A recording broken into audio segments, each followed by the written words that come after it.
Thanks so much for taking the time to watch the Father Effect movie premiere on our YouTube channel. Please share with others so that God can bring hope and healing to families everywhere. And let us know what you think by leaving a comment.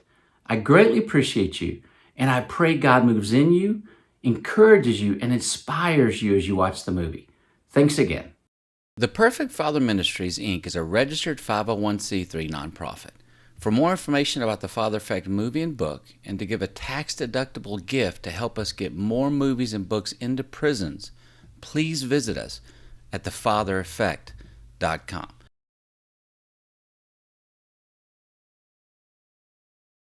When I grow up, when I grow up, when I grow up, when I grow up, when I grow up, I want to be just like my dad.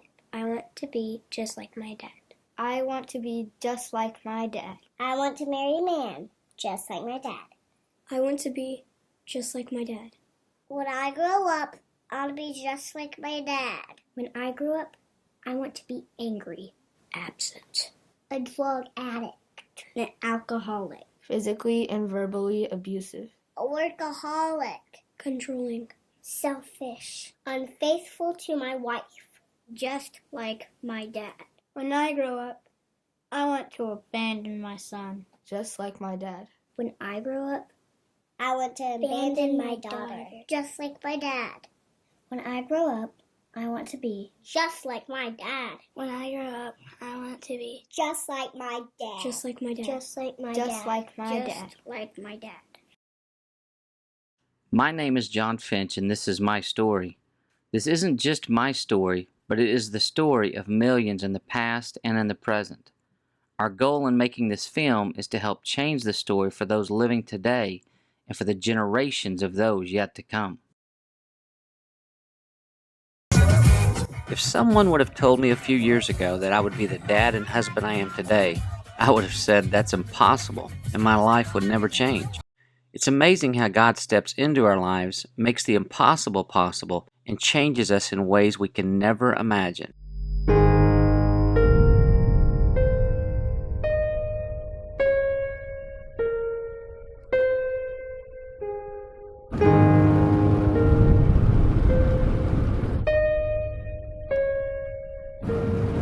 It's so cloudy.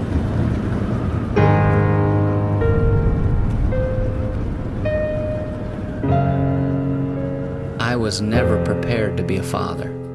I had no idea how hard it would be, or how heavy the responsibility would feel. You know, it doesn't seem right to have that much influence over one small life. The way they look up to you, and how easy it is to let them down.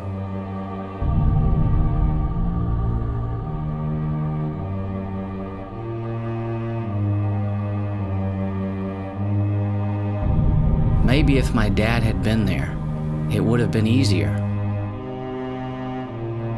But he wasn't.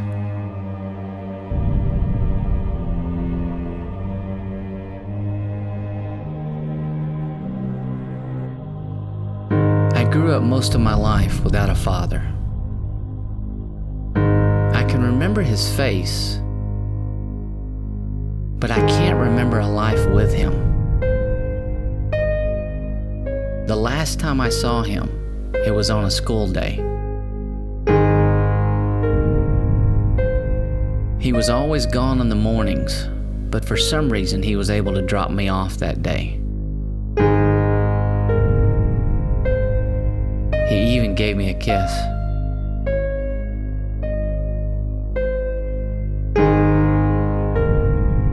I will never forget that day.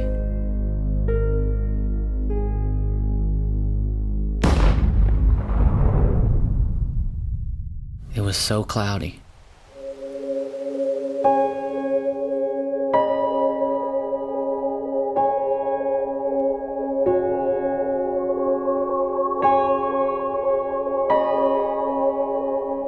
I was in 5th grade, and that day I remember we were watching a movie, so it was kind of a special day. I was sitting on top of my desk, and the vice principal walks up the stairs, comes over to me and says that I needed to go to the principal's office, and I remember thinking it was pretty unusual because I was a good kid and had never been to the principal's office. So I walk into the principal's office, and there was our pastor. And he didn't say much other than, "John, we need to go to your home." And so there was this half a mile stretch between the school and my home, which seemed to be 100 miles long. And as soon as I pulled up to the apartment, I saw my mom out on the balcony, very distraught. I could tell even from that distance she had been crying, and it was then that I knew something was terribly wrong. I just remember several times just stopping and looking up, and it just being so gloomy and just so overcast, and realizing, that my life would never be the same without my dad. I have replayed that day in my mind a million times. If I would have been a better son, if my dad would have known how much he really meant to me, if I had told someone about the gun I found just a few weeks before that day, maybe my life would have been different.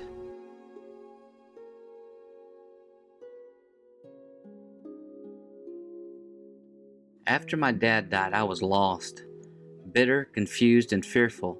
I felt inadequate and lacked confidence that I could ever measure up to the expectations of others.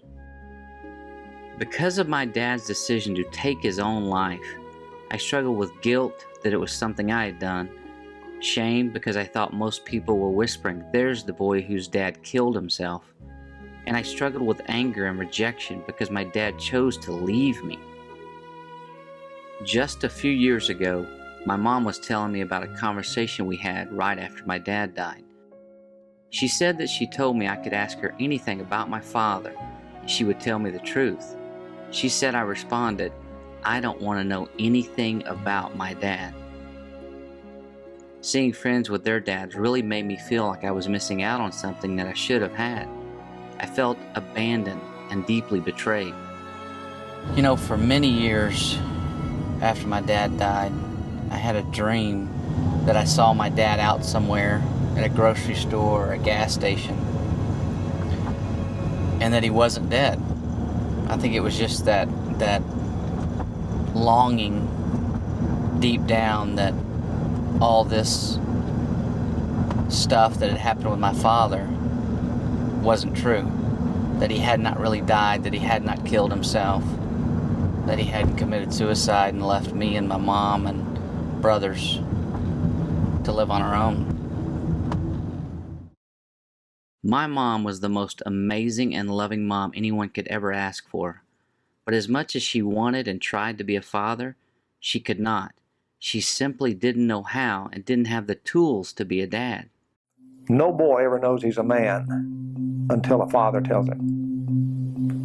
A woman can't tell you. She can tell you, but it won't make sense to you. And until a father looks you in the eye and says, "I declare you're a man," you will always be trying to find that affirmation. And so until a father says, "You're my son in whom I'm well pleased," you'll always be on a futile search for your identity. Fatherless generation, moms trying their best, feeling guilty that they're not doing enough for their son, so they have to whitewash it and pretend, "Well, I'm covering the bases for my son. I'm being a father for my son." No. This is called addictive denial. When a society believes that a mother can do the job of an absent father, or a father in any case, that's addiction.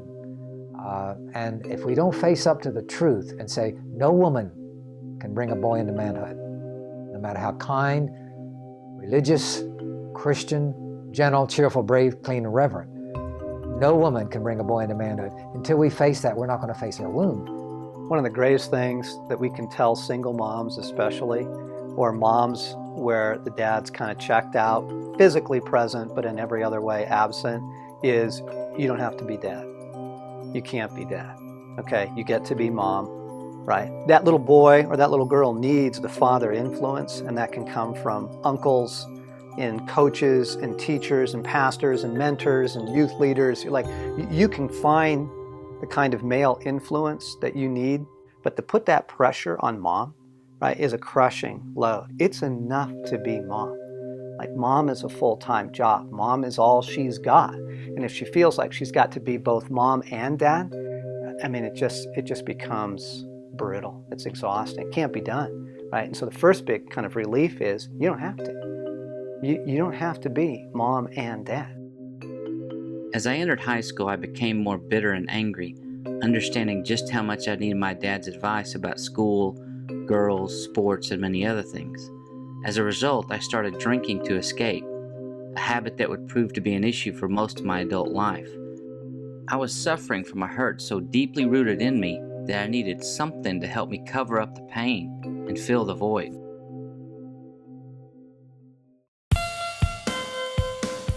In college, I was the life of the party, and it got me the attention I'd been craving for so many years. Attention from others that I thought would somehow finally affirm me as a man. Because I did not have a dad walking alongside me, giving me guidance and direction, I was desperately looking for any and all signs that told me I had what it takes to be a man. Every little boy growing up has two essential needs from his dad. He needs to know that his dad adores him. He needs to know, I love you. That's core. That comes first. That's the base for everything else. That's the foundation that everything else in the boy's life is built on. I love you. I am the apple of my dad's eye. He needs to know that. And he needs to know from his father, son, you have what it takes. See, that's the question every little boy has. Do I have what it takes? Will I be a man? Right? Can I come through? And so through the story of his life, through the tender years, the teenage years, on into young manhood, every man craves this. These two things, love and validation, okay? Delight from the Father and affirmation. The power of a father to bestow identity is extraordinary. It is, the father-son relationship is the most powerful relationship on the earth, because in the story that we live in, the father-son relationship is the most powerful relationship in the universe, because there is a father and there is a son, okay? So this is where the wounding comes in. If that little boy does not get from his father, you are my delight. If he gets something much worse than that, he may get silence, he may get abandonment, he might get violence. If he does not hear from his father, you have what it takes. That's where the father wound comes in. Okay, in those two places, in love and validation, delight and affirmation, if the boy gets wounded there from his father, it will define him for the rest of his life until he deals with it. As a young salesman in my 20s traveling the country, I bought into all that the world tells you should be as a real man. Make lots of money, drive a really nice car, have a fancy job title, a big house, and I could drink a lot of beer. As a result, I spent the next 20 years trying to create a false persona of the man who I wanted people to think that I was. I believed the lies that society tells you. I couldn't admit that I had an issue or a struggle because it would make me look weak or somehow less of a man. A lot of men hold their cards close to their chest, so to speak. They don't want you to see their weaknesses. They don't want to, because they've been bullied maybe, or they know that men take advantage of their weaknesses in business and courtship or whatever. Well, there's something about the testosterone in men that makes them very competitive like that. But their fear is that if I let you see my weakness, you'll use it against me. Well, men struggle at being good fathers because they don't know what a good father is supposed to be. They haven't been taught. You can only give what you have. And so most of us as men, not having been taught properly, just do what we kind of think is right. It seems kind of right, but not sure if it's right, but well, heck with it. I don't have time to do anything else, let's do this. As a father, I was scared I would end up just like my dad, always struggling financially to make ends meet and not living past the age of 42. As much as I did not want to be like my dad, I was. I was selfish, always focused on making money and being successful, and a salesman who spent a lot of time away from home. I was a fraud, and I was living a lie. At home with neighbors and friends, I pretended to be a great husband and father. And I felt as long as I took my wife and kids to church, I was doing a pretty good job as a dad.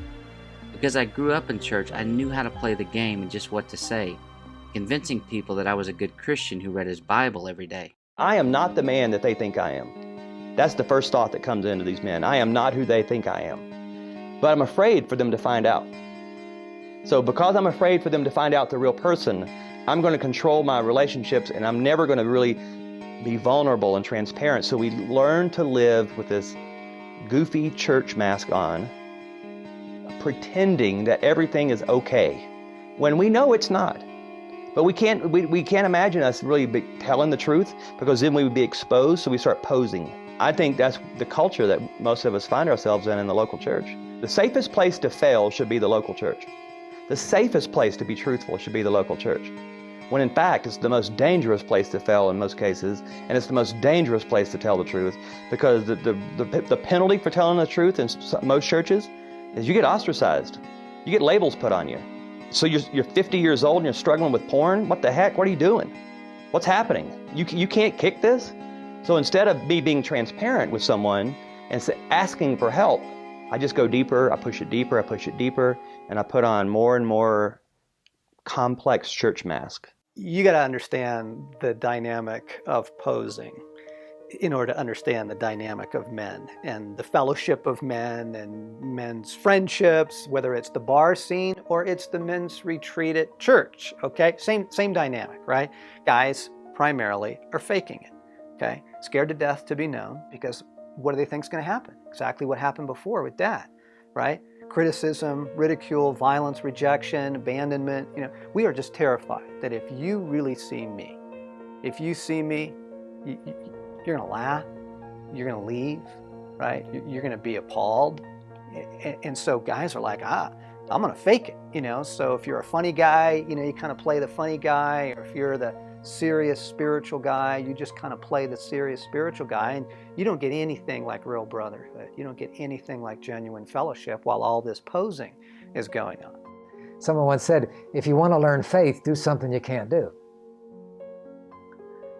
Most of us men, if we're honest at all about ourselves, we know what we don't have.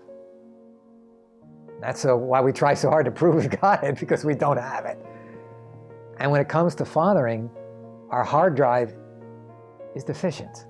The journey towards an authentic masculinity and the journey towards authentic brotherhood involves both a willingness to quit faking it, right? To just go, look, I'm done with the poser. I'm sick of that guy, right? It's the false self. It's the mask I put onto the world, and I'm just sick of it. I'm done with that life. I don't want to be that guy anymore. Setting that stuff down, and also beginning to experience some genuine healing of the inner brokenness, right? That opens up this phenomenal world of friendship and connection and band of brothers that guys crave and is available. And it's available in Christianity like it's available nowhere else. Most men don't know that in God's eyes, they are loved just like they are, and that God already knows our weaknesses. We can't hide them from Him. He already knows about them.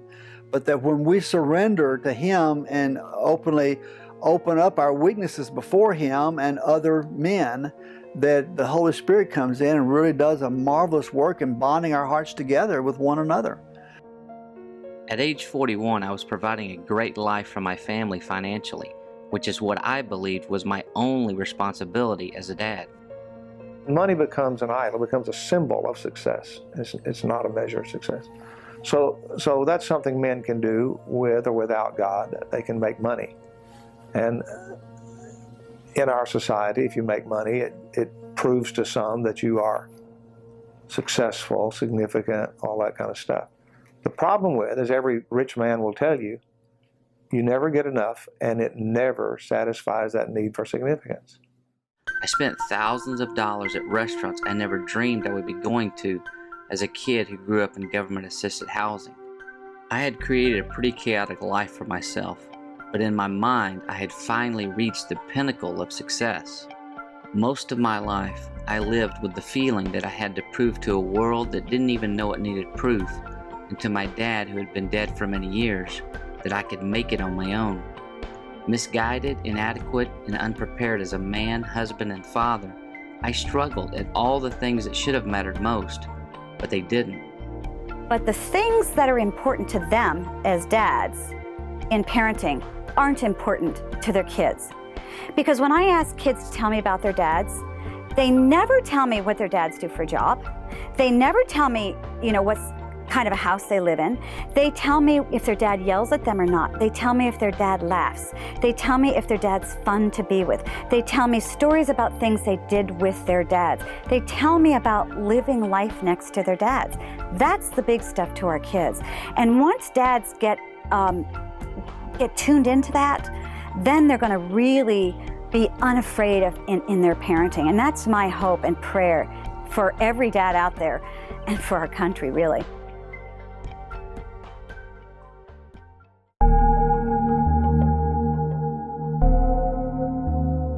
My world was falling apart and I was struggling to keep it all together. I was having all kinds of problems.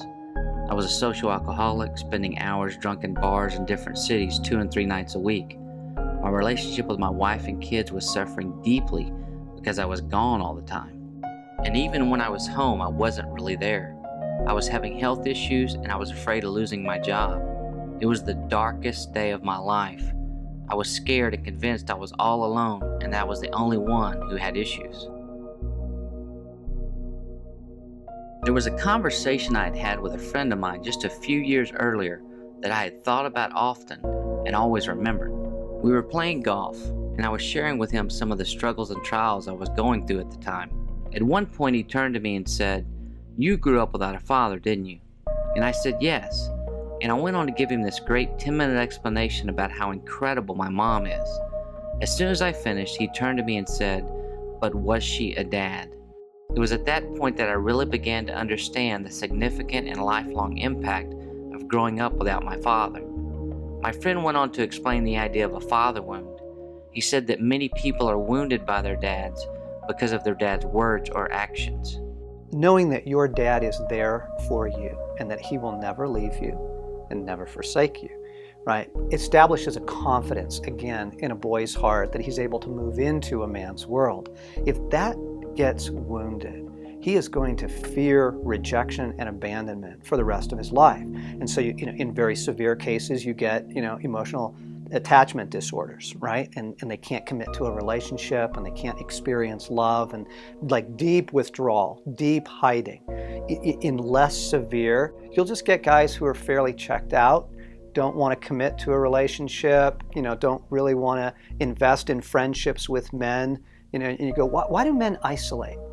What's with the isolation thing? Most guys don't have friends, right? And when they do get in social settings, it stays pretty surface level. Well, they're afraid of exposure. They're afraid of rejection. Everyone's going to do to me what dad did to me is the deep fear, right? So if it's criticism, then he's hypersensitive to criticism, right? And he can't take just a simple instruction from his boss. Hey, Hal, you kind of blew it on that project. Can you get that fixed for me? And, he feels all this criticism. Well, that's the father wound, right? If it was abandonment, then he's going to fear abandonment, right? Or if it's betrayal, like as in many divorce scenarios, the wound is a betrayal wound in the man. He's going to fear betrayal in friendships. He's going to fear betrayal from his wife, right? And so he's going to insulate himself emotionally. A lack of words, a lack of affirmation can be a curse. When a dad's not there, what he's actually saying to you, that you hear loud and clear, even if he never says it, is, "You're not worth it to me to be here. You're not worth it to me to be here."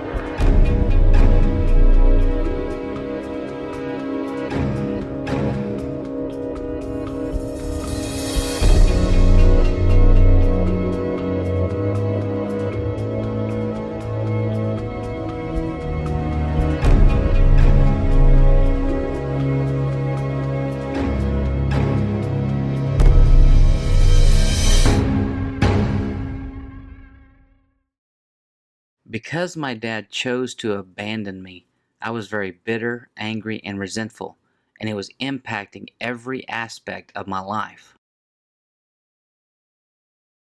I knew I needed to change, but I did not want to face this monster in the mirror that I had created. I didn't want to deal with all the guilt, shame, unworthiness, and fear because of all the things I had done and the mistakes I had made as a husband and a father. I drove away from the golf course that day feeling an incredible sense of relief that I wasn't weird or abnormal because of all the things I had been struggling with. It was as if I had been walking around for years with a nameless, unidentified disease no doctor could cure. This idea of a father wound made sense to me. You recognize you got a wound, and you go to a doctor. Now for a man, it might mean to go to a counselor, Christian counselor. It would certainly mean at some point talking to another man, at least one of them, maybe better, a platoon of men. I had a friend who recommended a counselor named Dr. Tom, and he guided me into a past I knew I could not go through by myself. After years of being angry, I struggled to talk about my dad and the pain of what he had done. And oftentimes the emotion, and this was true with you, is just below the surface. But all I have to do is ask one or two questions, and here are the tears, and here's the pain. We talked about my dad and the memories I had of my life with and without him. I had no idea my behavior was a direct result of my dad and my feelings of abandonment, and the angry 11-year-old boy that still lived within me and who did not want to know anything about his dad soon became a man with a never-ending desire to know and hear more stories about him. I started to think about a lot of the things with my dad, and just wanting to know, the curiosity of wanting to know what kind of man he was, what kind of boy he was, to know about his life. I think every person has this longing to know what their father was like when he was little, and what did he like to do for hobbies, and what kind of man was he, what did his friends think about him. I had an incredible curiosity to know what molded and shaped my dad into the man that he was.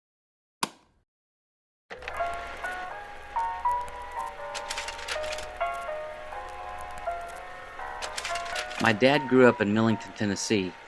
His dad died from pneumonia when he was 9, and he was raised mostly by his grandmother.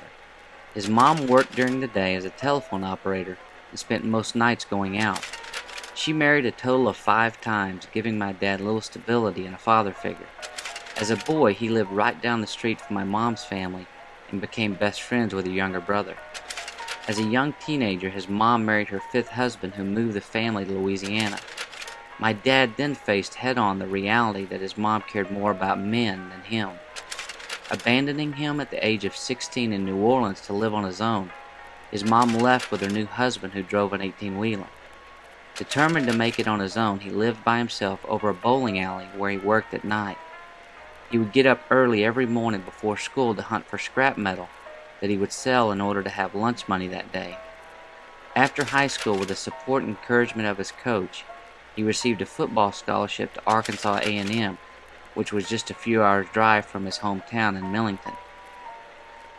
When visiting his childhood friend one weekend, he found out my mom was still single. Wasting no time, he asked her out and they began dating. Every spare day between his busy school and football schedule was spent hitchhiking back and forth to see her in Millington. Not wanting to continue the long-distance relationship, they married and they were soon raising 3 boys. With the entrepreneurial spirit he learned on the streets as a young man and his desire to be successful, he opened a tire store. By all accounts, he was a brilliant businessman and salesman, eventually turning the 1 store into 4. Gone most of the time, he was doing the best he knew how to provide for his family. Somewhere along the way, he befriended a couple of guys who talked him into making some quick, easy money. Unfortunately, my dad never seemed to quite get away from the fast money lifestyle, frequently getting into financial troubles and writing bad checks to bail his way out. He began running a counterfeiting operation and was eventually arrested as he stepped off a plane one day returning from a trip. He decided to turn state's witness and as a result, spent less than a year in prison. When he was released, the FBI approached him with the news that out of 4 men on a hit list, he was the only one still alive. My family was put into witness protection and flown to Fort Knox, where we lived for 10 months under an alias. We moved to Texas to start a new life when they cleared us to leave. On April 10th, 1979, my dad's lawyer told him he was headed back to prison following his court date scheduled for that afternoon. My dad told my mom many times he would never go back to prison. He never made it to court that day.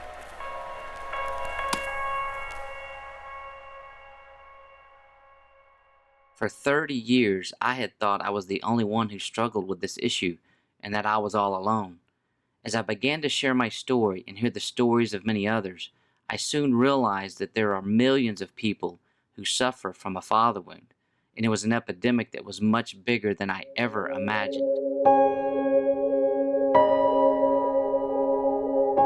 Growing up without my father, like I said, my grandma raised us, and when that happened to my father, him killing himself, my mom went crazy, in and out of prison, so my grandma took care of us because she didn't want CPS to take us. We would go to this park called Ripley House, and when me and my brothers would go to this park, we'll walk to the park, we're like 13, 14, we would see these dudes hanging around smoking weed, so when we would go that way, they would stop us, hey, come over here. So we would stop, and we started smoking weed. I looked up to these dudes because my father wasn't around, so we would go over there every day and get high, start to lead to pills, crack, coke. I guess that's why I grew up like this. I think if my dad was around, I don't think I'd be here today. Actually, to tell you the truth. When there's not that male influence there around you to show you, and there's this void and there's this hunger for that male attention. And I definitely needed that and wanted that in my life. I wish my dad, in a broad stroke, would have showed me how to be a man, what it meant to just be a respectable man, how to respect myself, how to deal with women, how to treat women. I wish he would have taught me not to curse, not to use profanity. I was real good at it by the time I was in 4th grade. I wish he would have taught me self-control. All the things that I know now that I so want to teach my kids, I wish my dad would have taught me. It's related to the abandonment. It was related to the sense that I took on as damaged goods, okay? If my dad isn't here caring for me, there's something inherently wrong with me. So I took that with me into the beginning of addiction. I can honestly tell you, I don't remember a time early on that I was doing it for party's sake. The instant that it hit my system, I was like, I'm home. I don't feel nothing but good. And all those voices and all that inadequacy, all the shame, all the invisibility, all those things were gone. They were gone. So it became my quest, in a sense, to make sure I stayed in a state of numbness, however that figured into the equation, so I could continue to feel like those things that hurt so bad were pushed down so far that I could have some semblance of freedom. I learned that there's no right way to do a wrong thing. I think that my father's intentions were usually probably pretty good, but the way he went about them were always bad. And no matter how hard he tried to do something good the wrong way, it always failed. I wish that my father could have loved his children more than his love of gambling, because no matter how much he maybe did love us or said he loved us, obviously his addiction to gambling meant more to him. And I would imagine there's other people that could relate to that addictive behavior, be it alcohol, drugs, gambling, or whatever addictive behavior there is in their family, that it just was the most important thing in his life, was getting another dollar to make another bet. I mean, there are a lot of things that I knew very surface level, that now that he's not here and I'm older, I wish he'd have told me back then so I could actually relate to him, because now I'm here and I have no idea. I mean, and I can't get that back, because he's a pretty amazing man. But sad I didn't know that about him until he was gone. You know, I was promiscuous at an early age, drank at an early age, always searching for affirmation, needing affirmation, not understanding that, you know, you aren't good enough, because when your father, especially I would say a father, abandons you, you feel unloved. I just don't understand how you can know that you have a child in this world that you have nothing to do with. One day as I was sitting in Dr. Tom's office, God revealed a question to me. How could I be so angry, bitter, and resentful towards a man who didn't know how to be a father? I knew my dad had grown up without a father, but I didn't truly understand it until that day. That's the last step in healing, is to recognize that your dad didn't give you what you needed because he never got it. He never had it to give. So you got to forgive your dad. You got to pray, Jesus, show me my dad the way you see him. You got to have a box of Kleenex on hand. I always say, a little boy cries from his father's wounds. Dad hurt you, you cry. A real man cries for his father's wounds.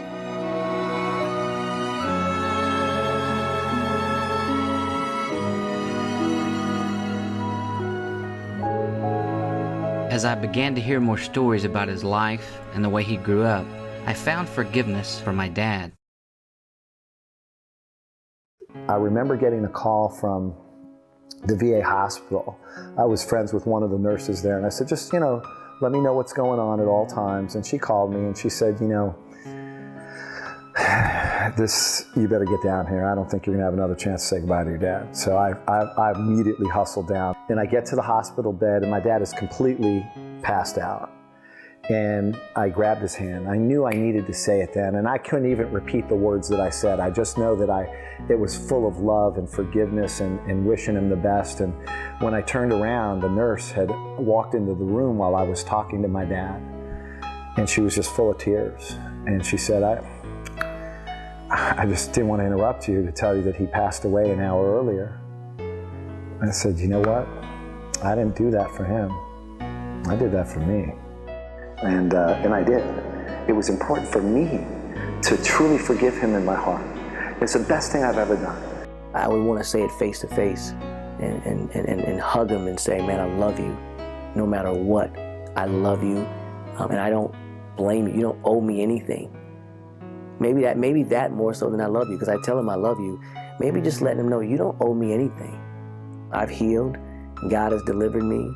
He's my Father who never disappoints me, so I don't want him to walk with any guilt and shame. And I think he might still be walking with some guilt and shame. I think the thing that I would tell him, though, is that I forgive him. I forgive you. And I'm sorry that I didn't.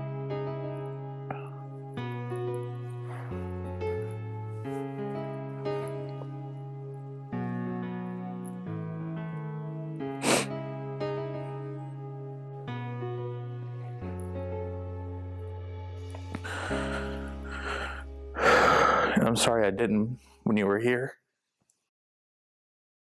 I walked out of Dr. Tom's office a new man to a new world with a new perspective. And I began to live a life with my wife and kids I never thought was possible. Because of the forgiveness I found from my dad, my whole life began to change. And the more I talked with others, the more God was teaching me about how I could be a better dad. I was inspired by Neil Jeffrey as he told me stories about his hero. My dad was truly, as most boys see in their dad, he was my hero. God planted what Isaiah kind of talks about in the book of Isaiah, a giant oak tree of righteousness right smack dab in the middle of my house. That was my dad. He always prayed for us. And he'd in fact, hundreds of ball games, my dad, before the game, hey son, let's have a pregame prayer. We'd huddle up. After the game, win or lose. And sometimes, I remember I had some tough losses. Dad would say, hey, we're going to have a Thanksgiving prayer. And just thank the Lord. And then we'd huddle up and we'd pray. He'd write me a letter. My dad was a little writer. He always referred to me as honorable number one son, because I was his first son. Dear honorable number one son. This is handwritten now.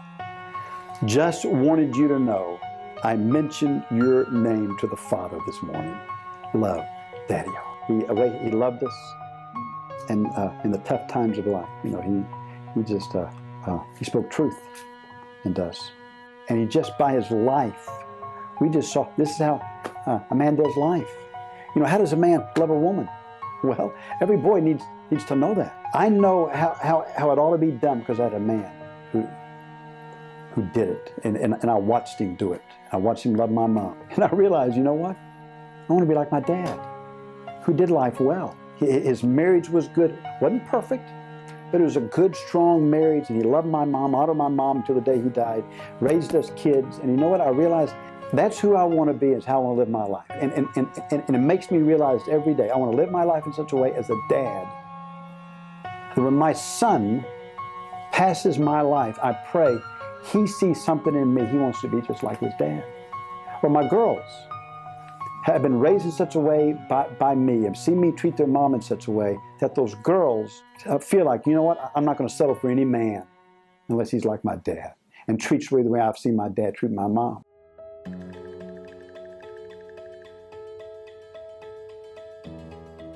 I wish my dad would have been home more often so that we could have had more talks, more father-daughter time. I wish he told me that he loved me. I wish he would have showed me how to love my wife and how to raise my children. I wish he would have told me that I didn't have to face life on my own. I wish he would have understood. I wish he would have told me. he was proud of everything I have done. I wish he would have been there. I wish he would have spent more time with us as a family.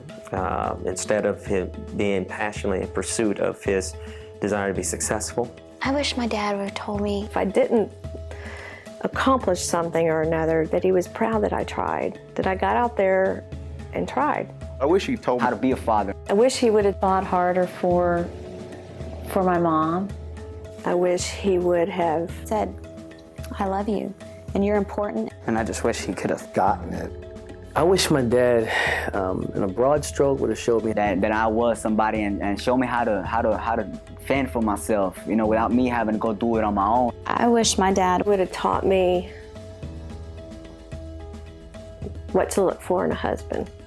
I wish he thought about what he was doing, thought about the other people that were going to be hurting more than how he was hurting when he did what he did.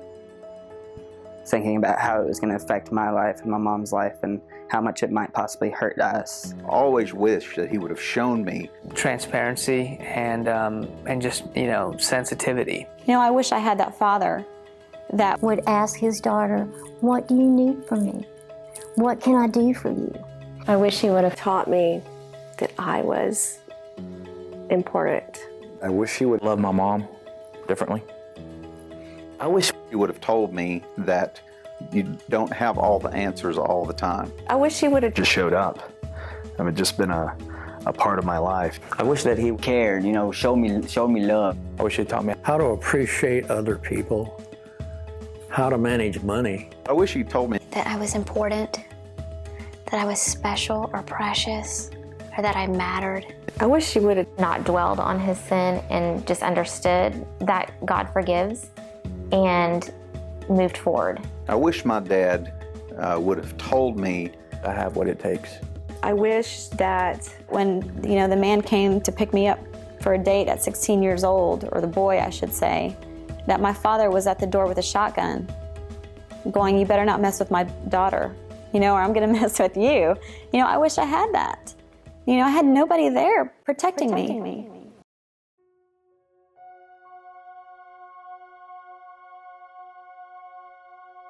Because of the disconnect, the distance between me and my dad emotionally, spiritually, I didn't really have that with God.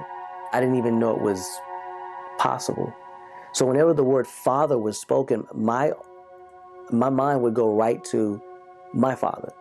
So I could not separate the two. So the first time a pastor or a preacher or anyone suggests to say, I love you, Father, was weird. Couldn't say it. I literally could not get the words out of my mouth. I had to force the words out. And after I said it, I had to think about what I just said. But it did not make sense to me. I couldn't make the connection that I could actually say and mean that I love you, Father, because of the bitterness that I had towards the person who played the role of the father in my life. I just found God to be somewhere out there, somewhere. No one that was personal, No one that was there, really. And, you know, that's kind of how I viewed my dad for a long time, you know, because he wasn't near to me. He was living in another city. God was there. It's just that he was far away, like my dad was. He just continued to show love, and that was the thing. It was really this, that I'm for you. Whenever I heard the gospel presented of, hey, there is a God that wants to have a relationship with you. It just, yeah, you know, just like my earthly father. That's what I saw, is that no matter what we had done, I just knew his love wasn't going to stop. I was following my dad, and I ended up following who he was following, which was Jesus. As a father with 3 girls, I sat amazed as I listened to Dr. Meg Meeker talk about a dad's impact on his daughters. Girls bond through talking and through listening. And so how dads speak is very important to daughters because we become intimate with people by talking. Your daughters need you. They need your person. They need your touch. They need your time. They need your feelings. They need to hear you talk about anything. What are your opinions about things? What do you think about the president? What do you think about God? They need to see who you are as a person. And the only way you can do that is through spending time with them. If a daughter knows that she has her dad's love, life makes sense. If she doesn't know she has dad's love, life doesn't make sense. And there really is a dad hole in every daughter's heart. And if a daughter doesn't have that hole filled with her dad, she will look anywhere to get it filled. And one of the most common things that I see is adolescent girls turning to boys for attention, for love, for affection, even just to be touched. Girls will do anything just to be touched and to feel loved by a boy. And they'll have sex with any boy. Even though they may not like it, they will do it because for that moment, they feel that a man loves them. Dads have no clue about the power that they have in their kids' lives. That's what dads need to understand, is that you may feel like a loser. You may feel like you're not earning enough money. You may not feel strong enough, smart enough, athletic enough. Your kids aren't thinking about that, particularly your daughters. They could care less. To them, you're enormous in their eyes. It's very interesting. We're finding now that even girls who are the product, if you will, of sperm donors, who were raised by a single mom, literally didn't have a dad, are going now and trying to find who that man was who donated sperm. You see, there's that tie, that bind that is so strong that they will seek out a stranger to identify him as dad. That's why I call it a primal need. It's a primal drive that all girls have. That's how much it throws them off if they don't have dad.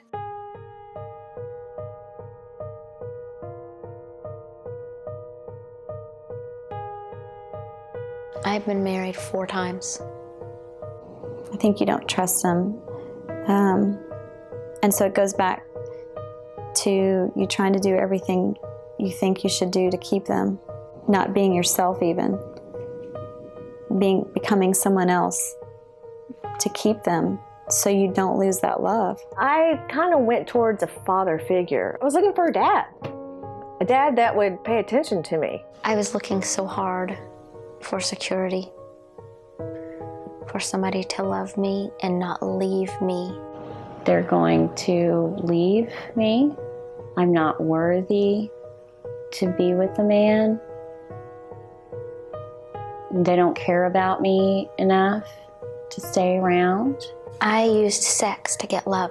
I chose someone just like my dad. The reason girls tend to marry somebody with very similar characteristics as their father is because they get so used to relating to a man they love in a certain way, and they don't know another way to do it, and it's subconscious, and so they just fold themselves back into that type of relationship because it's familiar. It's so deeply rooted in them. And that's why, you know, many girls who have been abused as youngsters by their dad end up marrying abusers because that's all they know. You get a little girl that's broken, doesn't know she's loved, doesn't know that, you know, she's beautiful and that she will be chosen. She will give herself, right, in order to try and get that father love, try and get that assurance that she didn't get growing up. You get a dad who's blessing his daughter, right? She's going to know what kind of man to look for, She's going to know what to hold out for in a man. She's not going to settle for some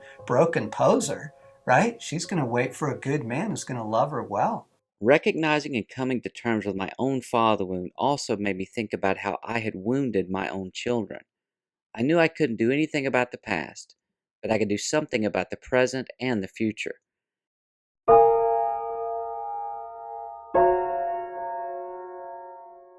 I believe a man's main role, one, is to love his God with all of his heart, soul, mind, and strength, and discover who God wants him to be. Secondly, is to love his wife, the mother of his kids. I think it's important for dads to teach their kids about God. The reason it's important for dad to teach their kids about God is because you are your kids' first reflection to male love. And you sort of put a template over their hearts for how they're going to relate to all male figures, including God. You are the conduit to God, the first male conduit to God. Love God, love your wife, love your family, and then apply yourself to providing for them and enjoy the fruit of that. Allow them to see there's nothing more important than that in life. Here's what you need to know. The power of your love in their life is immeasurable. You are the most powerful figure in the world in their lives. Offer your love freely. Offer it openly. Offer it often. Because here's the great promise. Love covers a multitude of sins. It's not that we're going to get this thing perfect, okay? I've wounded my sons. I've blown it. I think I've been a great dad, but I've also messed up, okay? They know I love them. They know that in the core of their being. And when a boy or a girl knows that, it can cover over some of the other mistakes we make. Tell them you love them often. Do what you say you're going to do. Be consistent. Showing them that you love them is being there. That's the way they understand it. Go talk to your church leaders or, friends that that appear to be great fathers to you, that have a great relationship with their kids. Love on your daughters. They will find in you as a father what they are going to be looking for later in a man, in a husband. Be very careful with your anger, because it doesn't take a lot of anger to wound a child's trust in a father. And so when we pick them up and hold them and give them hugs and receive their butterfly kisses and things, they feel emotionally delighted in by Daddy. My daddy loves me. As children are constructing their understanding of the world, the dads occupy a very central role in that understanding of the world. And their behavior is so critical to giving the child a positive sense of what a good father is and what good male behavior is. And my dad was not perfect. He had issues. He struggled with stuff all of his life, and he didn't have a good influence in his life, but essentially my dad broke that chain and raised in me. And now, praise God, I'm raising my kids differently. The best thing a father can do for his children is love their mother. But for a child to see his father love their mother, something happens in that child receives that centers their life. Be a man of God first. Love your wife. Show that you love your wife. After God, there's nothing more important than your family. Do not be afraid. Never parent out of fear. Love your kid the best you can. Don't try to be perfect. And always move forward. Make amends, say you're sorry, but try better the next time, because that's all your kids want. But your greatest calling in life, the impact you're going to make that is greater than any other impact, is at home as a dad.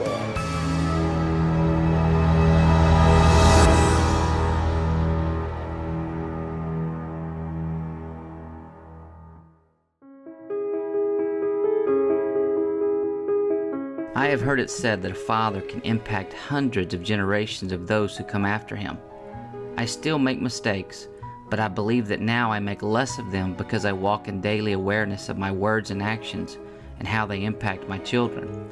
I am not now, nor will I ever be the perfect father, but I am doing my best every day to become a better father. On that cold day in February 2009, I took a step on the journey to find forgiveness from my dad. I had to admit that I had a father wound, ask for help, seek counsel, find healing, and most importantly, forgive. Forgiveness is a powerful thing. It freed me from the chains of anger, bitterness, and resentment. It relieved the burden of guilt, shame, and unworthiness that I carried most of my life. I found forgiveness, but what I also received was a second chance to be the man, husband, and dad I was meant to be. It has been the most challenging road I have ever traveled, but I wouldn't trade it for anything, and I would do it all again. Because what I have learned has helped me change my legacy as a father, made me a better father, and has forever changed my life. My hope is that you too will take that step.